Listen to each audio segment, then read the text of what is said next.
Ano ang problema? Nothing, Kuya. I just wanna talk to somebody. Nandito naman ako. Maaari ko bang malaman? I just feel anxious. That's all. Bakit? Kuya, I'm just tired.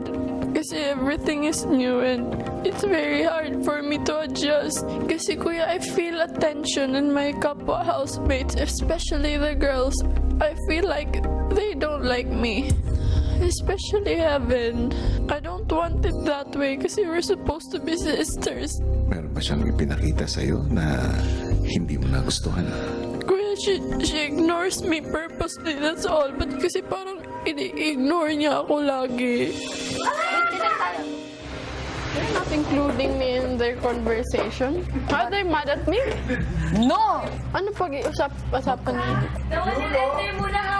Don't enter. Why? I feel bad. Why am I not included? About that. Okay. I feel like we're grouping. It's starting na. Parang nasasaktan ako. She cancels me out in conversations. I don't know why. I don't want to take that against her. You will not know why if you will not talk to her. Lahat naman ang iniisip mo. There's assumptions. Kuya, I think I'm doing something wrong. Kasi when I came here to PBB, parang hindi ko pinapakita yung totoong ako. Kasi Kuya, with my friends talaga, sobrang para akong kapatid. But here, I don't show it. Kasi natatakot ako na baka if I become too nice to them, baka mamaya they will take advantage of me. Bakit mo naman iniisip na iti-take advantage ka nila? That's what has happened before. Kung mabait ako sa kanila, they will think na it's okay to hurt you because you're nice. Kaya I build up walls. Kung ang totoong ikaw ay mabait, edi yun ang ipakita mo dahil walang masama sa pagiging mabait.